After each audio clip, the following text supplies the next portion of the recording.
आज या सलगर गावचा गाव प्रमुख, या सलगर गावचा सरपंच, या सलगर गावचा लोकसेवक म्हणून घ्यायला मला लाज वाटते. कारण दादाने जे सरकार उभा केलं सांगली जिल्ह्यामधलं ते खडून पुसून परत आता काँग्रेसचं तिकीट म्हणतो ते, पण काँग्रेसचं तांदळाच्या राजकीय नुकसान झालं तर चालेल, पण या सलगर गावाचं विकासाचं नुकसान झालं नाही पाहिजे.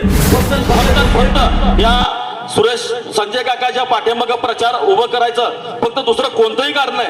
ना आमचा स्वार्थ आहे, ना भानगड आहे, काय नाही. प्रत्येक बातमीतील घटनेच्या वास्तविकतेची तुलना थेट पाहत रहा सांगली अपडेट. अपक्ष उमेदवार काँग्रेसचं तिकीट म्हणत होते, पण काँग्रेसने खड्यासारखं त्यांना बाजूला केलं व वसंतदादांनी जे सहकार उभं केलं ते यांनी पुसून खरडून संपून खाऊन टाकलं, असा घणाघाती आरोप सलगरेत पालकमंत्री सुरेश भाऊ खाडे यांनी जाहीर सभेत व्यक्त केला. जिल्ह्याचा मोठा विकास झाला आहे, त्यामुळे भाजपला मतदान करा.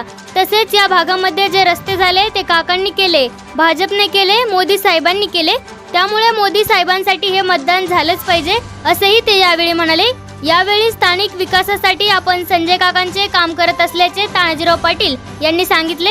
यावेळी भाजपचे राजाराम गरुड, लक्ष्मण एकुंडे, विजय शिंदे यांनी आपले मनोगते व्यक्त केली. सलगरे येथे भाजपचे लोकसभेचे उमेदवार संजय काका पाटील यांच्या प्रचाराची जाहीर सभा नुकतीच संपन्न झाली. सलगरेंच्या तानाजी पाटील यांनी संजय काका पाटील यांना जाहीर पाठिंबा देत या सभेचे आयोजन केले होते. या सभेस प्रमुख उपस्थिती सांगली जिल्ह्याचे पालकमंत्री व आमदार सुरेश भाऊ खाडे, भाजपचे राजाराम गरुड, विजय शिंदे, पिंटू निंबाळकर, आत्माराम जाधव, शिवसेना शिंदे गटाचे महेंद्र चांडाळे, राजाराम अजेटवार आदी मान्यवर उपस्थित होते. असताना स्वर्गीय विठ्ठलराजेंच्या नंतर या सलगर गावामधल्या सीमा भागात जो रस्ते आहेत त्या रस्त्याची फार दयनीय अवस्था झाली. आणि मग गेल्या नागपूरच्या अधिवेशनमध्ये आदरणीय या सांगली जिल्ह्याचे पालकमंत्री सुरेश भाऊ यांनी बोलवलं आणि तुला नक्की कुठल्या रस्त्याची अडचण आहे तेवढी सांगा म्हणून सांगितलं. आणि 7.5 कोटीचा निधी या ठिकाणी सुरेश भाऊ पालकमंत्री यांनी नागपूरच्या हिवाळी अधिवेशनामध्ये निधी मंजूर केला. आज पांडेगाव रस्त्याचं उदाहरण सांगायचं म्हटलं तर कैलासवासी स्वर्गीय विठ्ठलराजेंचा शेवटचा आमदार फंड त्या रस्त्यावरती खर्च पडला. आज त्यानंतर शेंडगे बाबूंची 5 वर्ष झाली, घोरपडे सरकारांची 15 वर्ष झाली आणि सुरेश भाऊची 15 वर्ष होत आहेत. म्हणजे जवळजवळ 35 वर्ष झाली त्या ठिकाणी पांडेगावचा रस्ता आजही त्या परिस्थितीमध्ये आहे. वास्तविक सलगर ग्रामपंचायतीचा निधी इतर ठिकाणी आपल्याला खर्च करता येत नाही आणि तरी सुद्धा 4-5 वर्षातून एखादे बळार काढण्याचं काम ग्रामपंचायतीच्या माध्यमातून केलं. आज या सलगर गावचा गाव प्रमुख, या सलगर गावचा सरपंच, या सलगर गावचा लोकसेवक म्हणून घ्यायला मला लाज वाटते. कारण त्या रस्त्याकडचे सुतार बंधू असतील, त्यानंतर रामा कांबळे असेल, या लोकांना सलगरला यावं लागत असेल तर ते कोंगणळीवरून यावं लागतं. ही खरोखरच दुर्दैवाची बाब आहे. आज अजितराव गुरुजींच्या मळ्याकडचा रस्ता बघितला तर त्या रस्त्यावरती खडीकरण सुद्धा नाही. आज सलगर गावचे बाजारपेठ हे एक फार मोठी बाजारपेठ म्हणून या मिरज पूर्व भागामध्ये किंवा शेमा भागामध्ये बघितलं जातं. आज या बाजारपेठेची अवस्था जर बघितली तर ह्या 10 वर्षामध्ये 50% सांगा, या 10 वर्षामध्ये ह्या बाजारपेठेची अवस्था हा आपला बाजार 50% वर थांबलाय. याचं मूळ कारण काय असेल तर ते सीमा भागातले रस्ते. मागाशी गरुड साहेबांनी सांगितलं की दळणवळणाची साधनं मोठ्या प्रमाणामध्ये असणं गरजेचं आहे आणि म्हणून या सीमा भागातल्या रस्त्याची जर अवस्था बघितली तर खरोखरच दयनीय अवस्था आहे. आणि मग सुरेश भाऊने आम्हाला सांगितलं की तानाजी, तुला या तुझ्या विभागामध्ये जेवढे रस्ते असतील ते रस्ते तू एकंदरीत मोजून घे, त्याचं एस्टिमेट करून घ्या आणि त्या रस्त्यासाठी 20-25 कोटी जरी निधी लागला तर द्यायचं काम या सुरेश भाऊंचं आहे. आणि फक्त या सुरेश संजय काकाच्या पाठीमागे प्रचार उभं करायचं, फक्त दुसरं कोणतंही कारण नाही. ना आमचा स्वार्थ आहे, ना भानगड आहे, काय नाही. फक्त सीमा भागातले रस्ते आणि गावामधल्या विधायक विकास कामाला लागणारा मोठा निधी, एवढ्याच कामासाठी आपण संजय काकाच्या पाठीमागे या भारतीय जनता पार्टीचं काम करायचं या ठिकाणी ठरवलेलं आहे. या सगळ्या गोष्टी करत असताना वास्तविक मला कुणाच्या बद्दल हेवेदावे करायचे नाहीत, पण या ठिकाणी तू तिकडं म्हणून मी इकडं, ही जी भूमिका आहे ही भूमिका कुठतर बदलली पाहिजे. जास्त वेळ नाही घेणार, सुरेश भाऊने आपल्याला 2 मिनिटं संधी द्यायची आहे. या ठिकाणी संजय काकाचं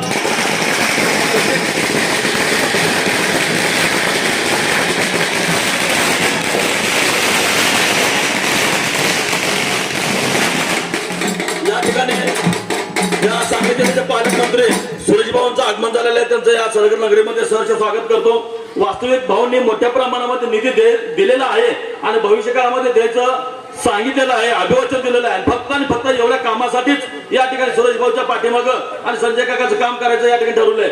माझं राजकीय नुकसान झालं तर चालेल, पण या सलगर गावाचा विकासाचं नुकसान झालं नाही पाहिजे. फक्त आणि फक्त एवढी एकच इच्छा आणि अपेक्षा असल्यामुळं या ठिकाणी आम्ही निर्णय घेतलाय. बाकी कोणतंही कारण नाही. आता बरेच जणांनी काय काय सांगितलं इकडं तिकडं, त्यांचा सुद्धा बराचसा खरपूस समाचार घ्यायचा होता, पण वेळावेळी आपल्याला घेता येणार नाही, जास्त वेळ घेणार नाही.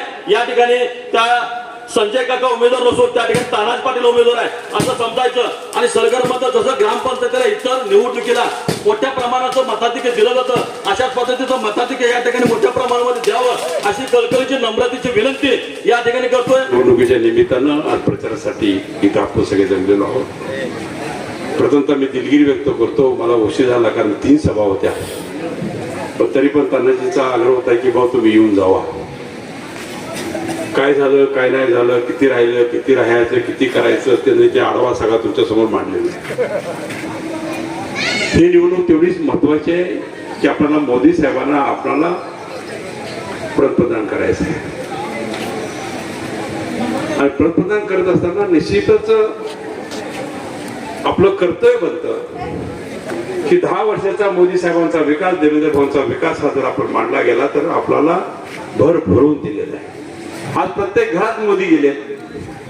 सकाळी उठलं टॉयलेट आहे आपल्याला, परत गेलं किचन मध्ये गॅस आहे आपल्याला, स्वयंपाक करायचं धान्य फुकट मिळतं आपल्याला. शेतकरी शेतात गेला, शेतकऱ्याला प्रत्येक शेतकऱ्याला केंद्रातून 6,000 आणि महाराष्ट्र शासनाकडून 6,000 असे 12,000 रुपये अनुदान डायरेक्ट बँकेत येते. म्हणून मोदी आपल्याला पंतप्रधान पाहिजे. पण आज मी 20 मिनिटात तुमच्यापाशी पोहोचतो. हा रस्ता बघा, हे रस्ता काकाने केला, केंद्राने केला आणि भाजपने केला, कमळाने केला. आपल्या गावामध्ये विकास भरपूर झाला, सगळा झाला दावा करत नाही, अजून काम व्हायची. पण निश्चितच तुमचा एक आमदार म्हणून, लोकप्रतिनिधी म्हणून निश्चितच ते पुढल्या वेळी पण ती कंप्लीट करायचं मी आपल्याला आश्वासित करतो. आणि निश्चितच ही कामं पूर्ण करण्याचं आणि तानाजी सर्व आमचे सगळे सहकारी मित्र असतील त्याच्या माध्यमातून आम्ही ही कामं पूर्ण करू एवढं तुम्हाला आश्वासन देतो. 2 उमेदवार, एक काका आहे इकडं, एक तिकडं अपक्ष उमेदवार आहे. आता अपक्ष उमेदवार पहिल्या वेळी कुठलं चिन्ह घेऊन पाहिल्या वेळी लढले काकाच्या विरुद्ध, काकाने पाडलं त्याला. परत आता काँग्रेसचं तिकीट काँग्रेस तिकीट म्हणत होते, पण काँग्रेसनं तांदळाच्या खड्यासारखं बाहेर काढलं त्यांना आणि तिकीट दिलं नाही त्यांना. आणि हे तिकीट दिलं नाही तर होते अपक्ष राहिले आणि आमच्या घरावर अन्याय झाला, आमच्यावर अन्याय झाला, आमचं घर बर्बाद करायला निघाले. आम्ही भारतीय जनता पार्टीनं कुठेही अन्याय केला नाही. आम्हाला ना घर कोणाचं बर्बाद करायचं आहे असंही नाही, आम्ही केलेलं नाहीये. घर तुमच्या कर्तृत्वानं बाद झालं आणि तुम्हाला पक्षानं जर केलं असेल तर तुम्हाला राजकारणात बाद करण्याचा तुमचाच काँग्रेस पक्ष होता. आज सरकार असेल, मोठं सरकार उभा केलं असेल, दादांनी ते सरकार, दादा आदरणीय मान्य सन्मान होते, आमच्यामध्ये पण त्यांचे असताय. असं सरकार उभा केलं असतं आणि ते सरकार जर टिकवलं असतं तर निश्चित आम्ही तुम्हाला शरण मारला असता.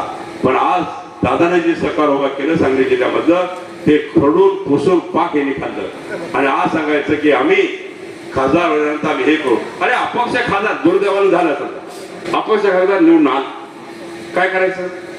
काँग्रेस तिथं भारतीय जनता पार्टी राज, मोदी राज तिथं, मोदी तिथं पंतप्रधान आणि हा अपक्ष भारतीय जनता पार्टीच्या विरुद्ध लढून आलेला माणूस तो तिथं काय करणार, काय मिळणार, आपल्या जिल्ह्याचा विकास कसा होणार? हा रस्ता झाला, मग सांगितलं तुम्हाला मी, त्या रस्त्यासाठी खूप कष्ट केली. तानाजी खूप माझा पाठपुरा केला. पहिला रस्ता खराब होता, डोजर फिरवलं, काम केलं, परत रस्ता 7 कॉन्ट्रॅक्ट टाकून आपण सरकारपर्यंत आलो, पण रस्ता अरुण झाला. अरुण झाल्यानंतर परत तक्रार आली, अरुण रस्ता आहे, पुढल्या गाड्यानंतर खाली उतरायला लागतं, मग ऍक्शन होतात. पण निश्चित तो आम्ही प्रयत्न केला आणि जवळजवळ 284 कोटी रुपये देऊन आम्ही सरकार रस्ता आम्ही कंप्लीट केला. आज रस्ता बघण्यासारखा रस्ता आहे, आपण अनुभवतात. त्यामुळे आज एक महत्वाची गोष्ट असेल, आज म्हैसाळ चालू केलं, म्हैसाळासाठी पैसा केंद्राने दिला, काकाने तो खिचून आणला. उर्वरित कामं कंपनीसाठी 1125 कोटी रुपये ते काकाने आणले आणि त्या माध्यमातून आज विस्तार योजना आपल्याकडे चालले. 2000 कोटी आपण जतला दिले, उर्वरित भागातला आपण ते विस्तार करण्यासाठी, त्याला पाणी जतला दुष्काळ पाणी देण्यासाठी केलं आपण. आज मी आनंदाने सांगेन आपल्याला की मी जानेवारीला पंप चालू केलेले, तिथे जानेवारीला पंप चालू केलेले, जानेवारीला पंप चालू केलेले आणि जानेवारीला पंप चालू केलेले, अजून पंप चालू आहे. 1.5 वर्ष पंप चालू आहे, 1.5 वर्ष पाणी मिळते आपल्याला.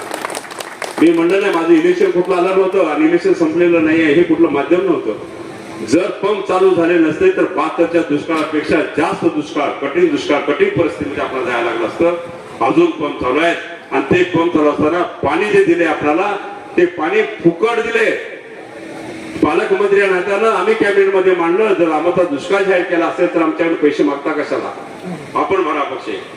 आणि त्या दृष्टिकोनातून आपण निश्चितच आज फुकट पाणी, निर्मळ पाणी, जोपर्यंत पाऊस गरगरीत पडत नाहीये, नदीत पाणी आहे, कोयनेत पाणी आहे, तोपर्यंत तुम्हाला मी शब्द देतो पंप बंद करणार नाही.